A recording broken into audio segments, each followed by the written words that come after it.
नमस्कार दोस्तों, मैं डॉक्टर शिवालकर। स्वागत है आप सभी का। आज मैं कोलेस्ट्रॉल के बारे में डिटेल में डिस्कस करने जा रहा हूँ।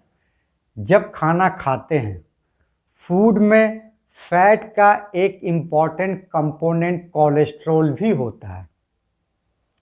कोलेस्ट्रॉल का मेन फंक्शन, एडवांटेज, बेनिफिट क्या है, उसका डिसएडवांटेज, बैड इफेक्ट क्या है, कोलेस्ट्रॉल का सोर्स क्या है, कोलेस्ट्रॉल कहाँ से आता है, इसका नॉर्मल वैल्यू ब्लड में क्या है, इसका ट्रीटमेंट, इसका उपचार क्या है, आज मैं डिटेल में डिस्कस करने जा रहा हूँ। क्योंकि हेल्थ इज वेल्थ, नॉलेज ही बचाव और इलाज है। चलिए टॉपिक को स्टार्ट करते हैं।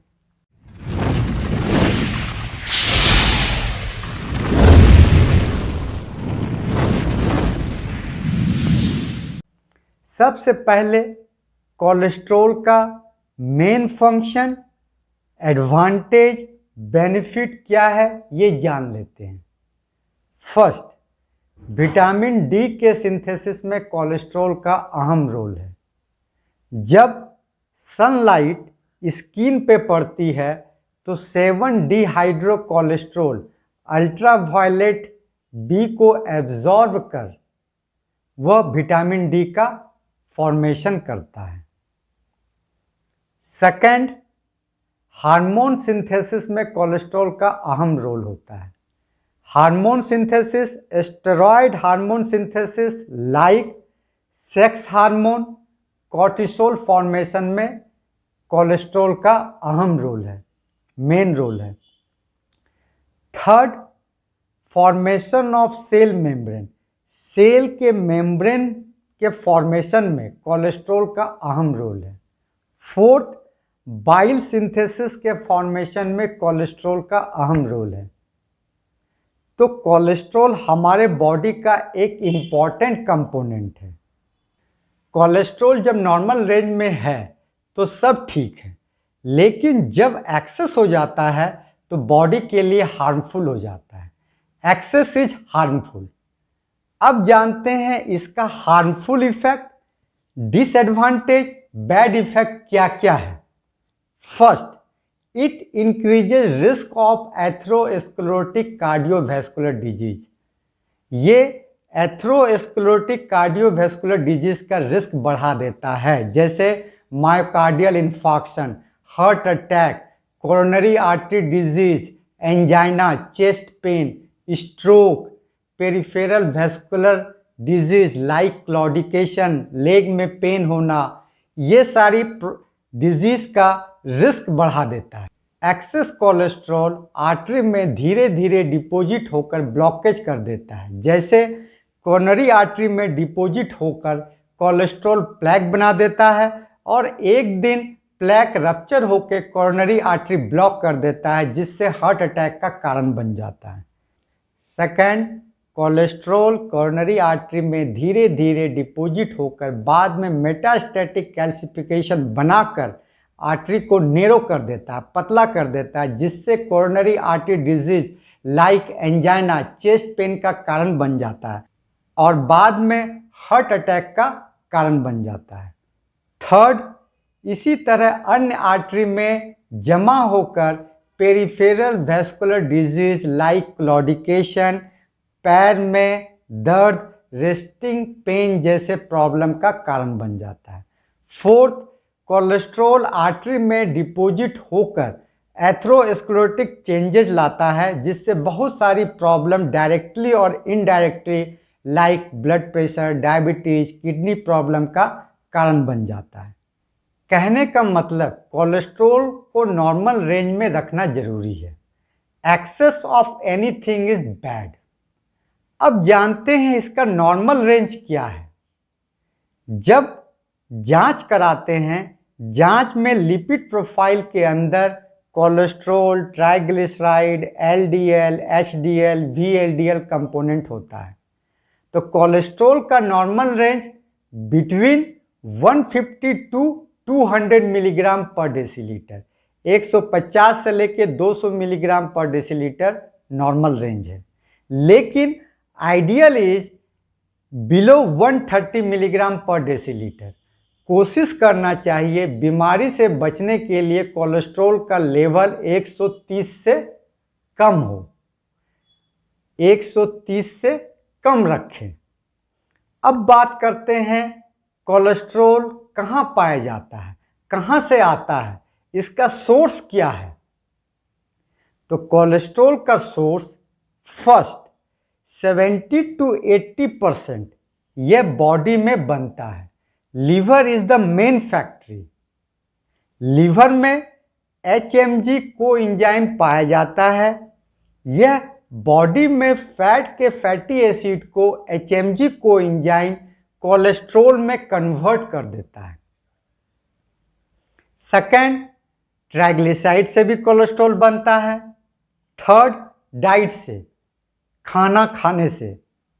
तो खाने में ये किस तरह के डाइट से आता है? तो 20 to 30% ये डाइट से आता है। हम जो खाना खाते हैं, तो ये खाना किस तरह के खाने से आता है? तो ये एनिमल डाइट, एनिमल प्रोडक्ट से आता है, जैसे कि meat, chicken, fish, egg, milk, paneer. ये प्लांट डाइट या प्लांट प्रोडक्ट में नहीं पाया जाता, वहाँ से नहीं आता। वेजिटेरियन में ये खास करके मिल्क और पनीर जो एनिमल प्रोडक्ट है, वहाँ से ये आता है। Fourth is the genetic factor. कभी कभी जेनेटिक फैक्टर के कारण बॉडी में कोलेस्ट्रॉल ज़्यादा बनता है। अब बात करते हैं इसके ट्रीटमेंट, इसके उपचार का। अगर ब्लड में कोलेस्ट्रॉल का लेवल बढ़ा हुआ है, ज़्यादा है, तो क्या करें? First 3 month life style modification करें। 12 वीक तक ऑब्जर्वेशन पीरियड में रहें, गुड लाइफ स्टाइल अपनाएं। मैंने प्रीवियस वीडियो में डिसलिपिडीमिया वाले वीडियो में डिटेल में लाइफ स्टाइल मॉडिफिकेशन के बारे में डिस्कस किया था, हाउ टू प्रिवेंट, कैसे बचाव कर सकते हैं। अभी मैं शॉर्ट में बता देता हूँ। First, animal source, animal product बंद करें। सेकंड, सैचुरेटेड फैट का सेवन बंद करें। थर्ड, ट्रांस फैट, ज़्यादा तला भुना का सेवन कम करें। फोर्थ, अनसैचुरेटेड फैट का सेवन करें। फिफ्थ, फाइबर डाइट बढ़ाएं, जैसे कि फ्रूट्स, रॉ वेजिटेबल्स का सेवन ज़्यादा करें। सिक्स्थ, एक्सरसाइज एक्टिविटी ज़्यादा करें। सेवन्थ, अपने बॉडी वेट को नॉर्मल रखें। एट्थ, अल्कोहल के सेवन से बचें। अगर good life style modification, diet से अगर कंट्रोल हो जाता है तो बहुत अच्छी बात है। लेकिन अगर डाइट, लाइफ स्टाइल मॉडिफिकेशन से कंट्रोल नहीं हो रहा है, तो मेडिसिन या ड्रग्स का यूज करना पड़ेगा, क्योंकि जेनेटिक फैक्टर भी होता है। जैसा कि मैंने आपको बताया, जेनेटिक टेंडेंसी भी होती है। डाइट से 20-30% तक कंट्रोल कर सकते हैं। 80% बॉडी में लीवर से बनता है।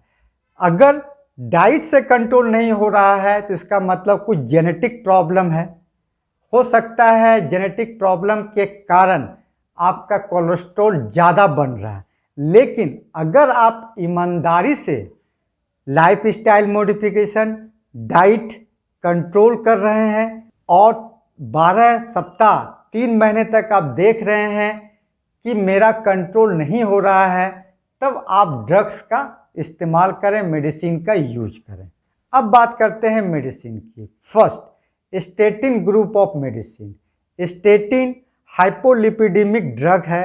यह लिपिड को कम करता है। अगर मैकेनिज्म ऑफ एक्शन की बात करें तो यह HMG को रिडक्टेज है। यह लीवर में HMG को एंजाइम को कोलेस्ट्रॉल बनाने से रोकता है, उसे ब्लॉक कर देता है, जिससे कोलेस्ट्रॉल नहीं बन पाता है। स्टेटिन ग्रुप ऑफ मेडिसिन की अगर बात करें, उसमें एटोर्वास्टेटिन नामक दवा आती है। इसका dose 10 milligram, 20 milligram, 40 milligram, 80 milligram, depends on risk factor. कितने मिलीग्राम की दवा देना है उसके बीमारी पर निर्भर करता है। अगर साइड इफ़ेक्ट की बात करें तो दवा का side effect muscles pain, myalgia, joint pain, liver enzyme जैसे कि एसजीपीटी, एसजीओटी का बढ़ना, गैस्ट्रिक अपसेट। इसलिए अगर मेडिसिन ले रहे हैं तो 4 से 6 महीने में लीवर एंजाइम टेस्ट कराते रहें। अगर ये मेडिसिन यूज कर रहे हैं तो किसी पेशेंट को लीवर एंजाइम बढ़ सकता है या किसी पेशेंट को मसल्स पेन की समस्या हो सकती है, लेकिन low dose up to 20 milligram is safe. Contraindication की बात करें, किस पेशेंट में ये दवा नहीं देनी चाहिए, तो प्रेग्नेंट पेशेंट को और ब्रेस्ट फीडिंग पेशेंट को यूज नहीं करना चाहिए।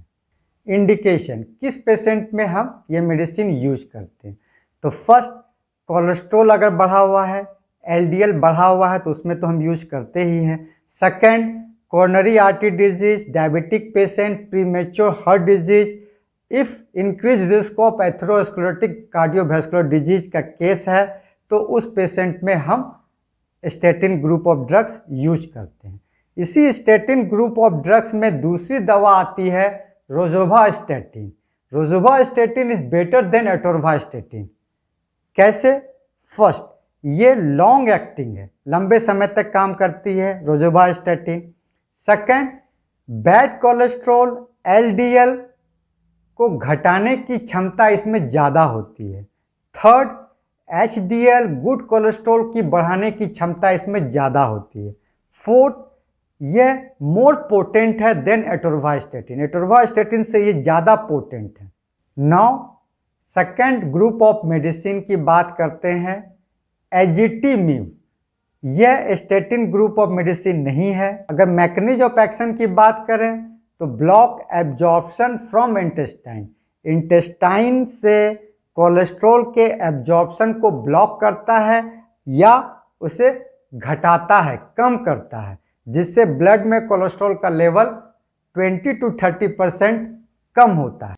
इसका यूज चाहे सिंगल करते हैं या स्टेटिन के साथ भी करते हैं। सेकंड, अगर स्टेटिन से साइड इफेक्ट है तो हम एजिटिमिब का यूज करते हैं। इस तरह मैंने डिटेल में कोलेस्ट्रॉल के बारे में डिस्कस कर दिया, उसका advantage, main function, benefit, side effect, disadvantage, bad effect, source of cholesterol, cholesterol कहाँ से आता है, उसका नॉर्मल रेंज क्या है, उसका ट्रीटमेंट, उसका उपचार। अगर कोई प्रॉब्लम है तो कमेंट बॉक्स में लिखें। अगर वीडियो पसंद आए, इसी तरह हेल्थ रिलेटेड चीज़ का नॉलेज चाहते हैं यूज़फुल वीडियो का नोटिफिकेशन मिलता रहे, तो चैनल को सब्सक्राइब कर दीजिए, बेल आइकन दबा दीजिए ताकि नेक्स्ट वीडियो का नोटिफिकेशन आपको मिल सके। मिलते हैं नेक्स्ट यूज़फुल वीडियो के साथ। नेक्स्ट वीडियो में मैं ट्राइग्लिसराइड के बारे में डिटेल में डिस्कस करूँगा। तब तक के लिए be happy, be healthy. Thank you, धन्यवाद।